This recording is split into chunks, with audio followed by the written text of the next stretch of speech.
Most people think laziness and ambition can't exist in the same person. They imagine ambitious people waking up early, working endlessly, chasing their goals with relentless discipline. And they imagine lazy people doing the opposite, avoiding effort, procrastinating, drifting without direction. But what if the truth is more complicated than that?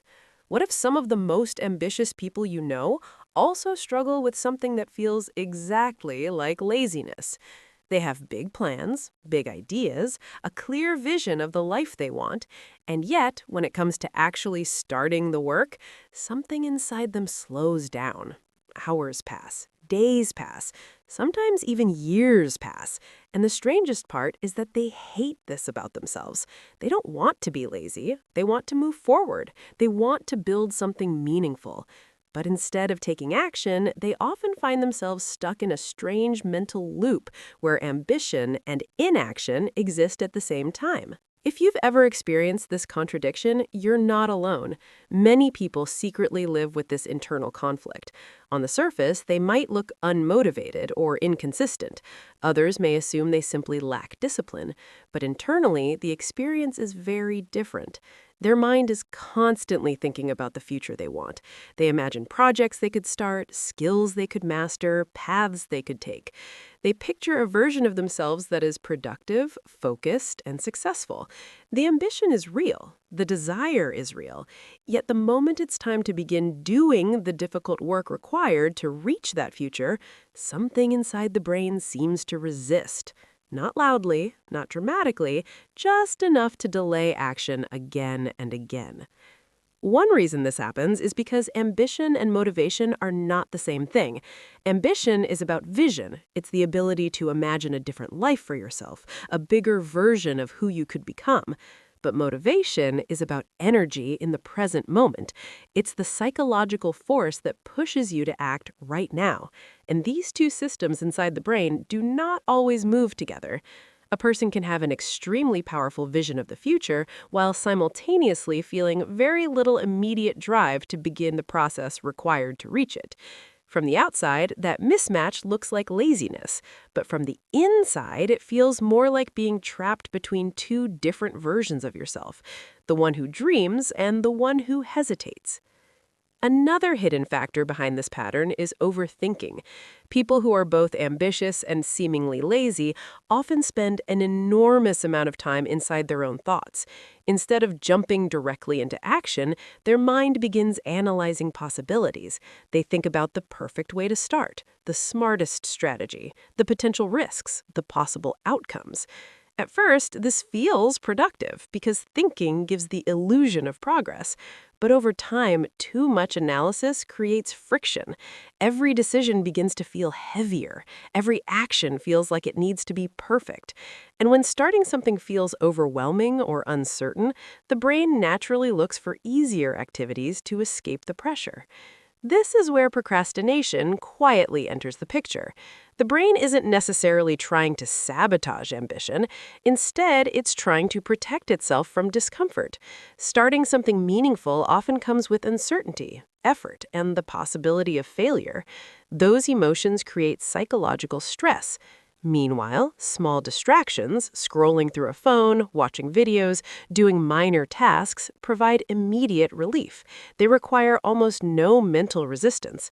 So, the brain chooses the easier option in the short term, even though it conflicts with long-term goals.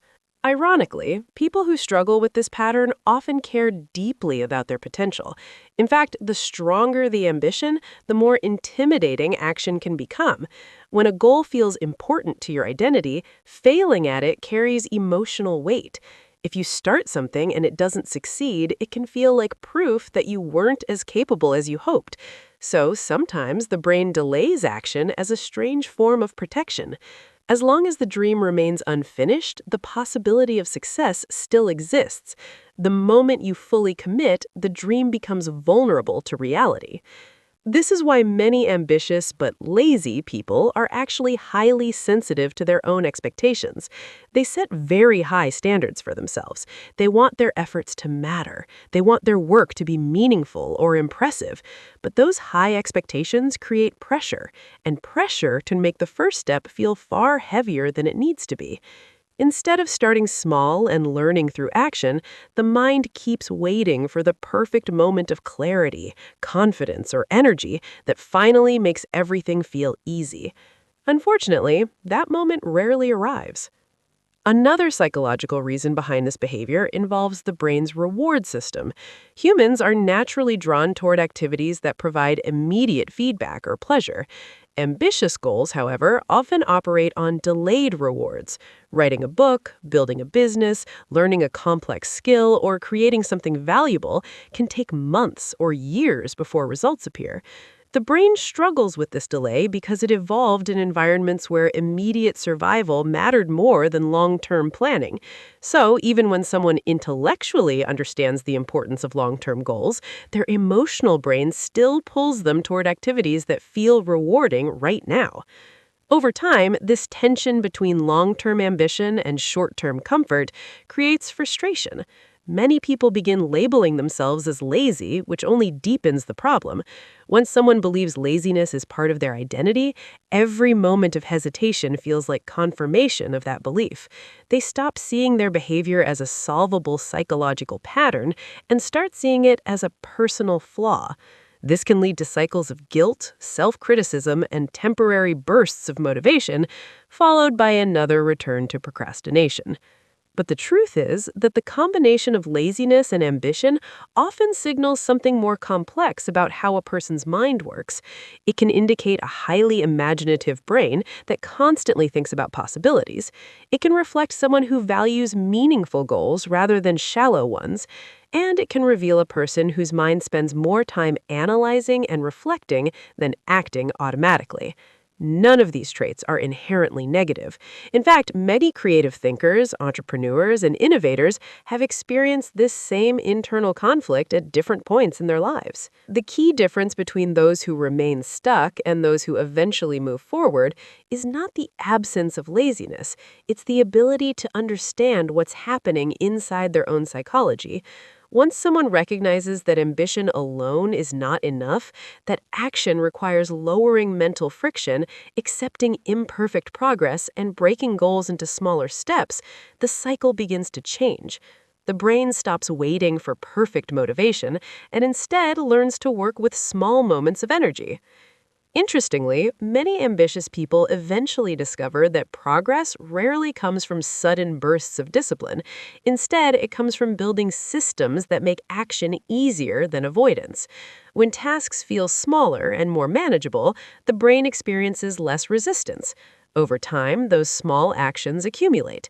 The gap between ambition and reality slowly begins to close, not through dramatic transformation, but through consistent movement. And this is why the idea that someone is simply lazy is often misleading.